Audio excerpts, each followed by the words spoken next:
Salut à toi public, dans cette vidéo nous allons voir comment utiliser un multimètre dans le cadre de la mesure d'une intensité. Donc on va partir de montage suivant, voilà une pile branchée sur une ampoule et on a envie de mesurer l'intensité du courant qui va passer à l'intérieur de ce montage. Alors ici j'ai schématisé un multimètre qui a une zone ici qui est dédiée à la mesure de courant et ici une zone qui est dédiée à la mesure de l'intensité. Donc on va voir comment raccorder les différents fils de ce montage au multimètre afin d'obtenir la mesure la plus précise possible. Alors déjà il va falloir débrancher un fil. Le courant, comme tu l'as vu dans la leçon, part de la borne positive pour aller à la borne négative. Donc la première des choses à faire, ça va être de brancher la borne positive sur le calibre 10 ampères. Voilà, 10 ampères ici, on va toujours commencer par le plus grand des calibres. Ensuite, le fil noir, on va le relier à la borne commune qui est située ici. Voilà. Après, il va falloir sélectionner ici une des valeurs de calibre. Alors, évidemment, on va toujours commencer par le calibre le plus important. Donc l'intensité, comme je te l'ai dit tout à l'heure, part de la borne positive pour aller à la borne négative. Donc notre ampère-mètre se branche en série. Oui, ça je vais peut-être pas préciser, mais c'est important de le préciser. Il va se brancher en série sur le montage. Donc tu es obligé de démonter des fils pour pouvoir faire ta mesure. Ensuite, choisir le bon calibre. On va toujours commencer par le calibre le plus important. Pourquoi? Parce qu'à l'intérieur de ton multimètre, tu as des fusibles.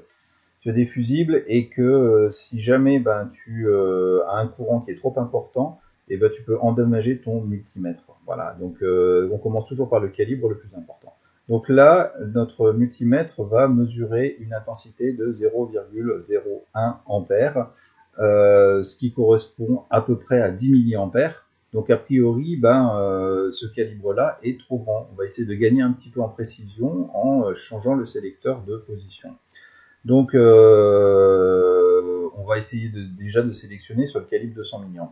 Donc on va prendre le calibre 200 mA parce que l'intensité du courant mesuré est inférieure à ce calibre, donc on ne court aucun risque à le faire. Donc on place sur 200 mA et simplement il va falloir, le fil qui était branché initialement sur 10 ampères, il va falloir le brancher sur milliampères.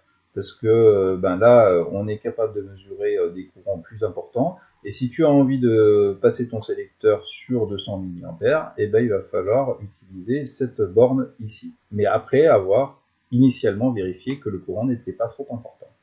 Donc tu le branches ici. On va tourner le sélecteur pour le placer sur 200 mA. Et là, on mesure 18 mA. Donc déjà, on a gagné en précision, parce que sur les chiffres significatifs, tout à l'heure, on n'en avait qu'un, et là, maintenant, on a deux chiffres significatifs. Bon, 18 mA, quand on regarde les autres calibres qui sont ici, on se dit, tiens, ça peut être jouable d'aller chercher un calibre encore un tout petit peu plus précis, 20 mA, voir si on a moyen d'avoir une mesure un tout petit peu plus précise. Donc effectivement, c'est ce qu'on va faire.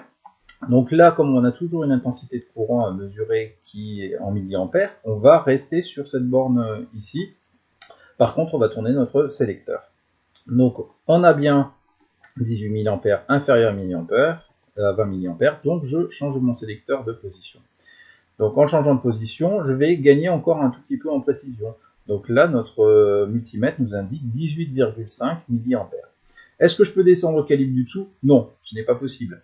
Parce que ici, ce calibre-là, il est fait pour des courants dont la valeur maximale est de 2 mA.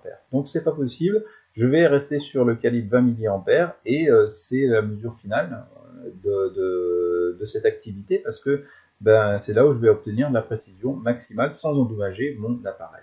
Donc ça, il faut savoir le maîtriser. Donc deux informations à retenir sur cette présentation.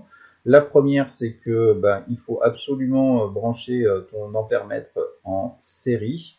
Et deuxième chose, il faut toujours commencer par le calibre le plus grand, vérifier et descendre petit à petit les calibres pour obtenir la mesure la plus précise. Voilà, j'espère que j'ai été suffisamment clair dans cette vidéo et je te dis à bientôt sur la chaîne.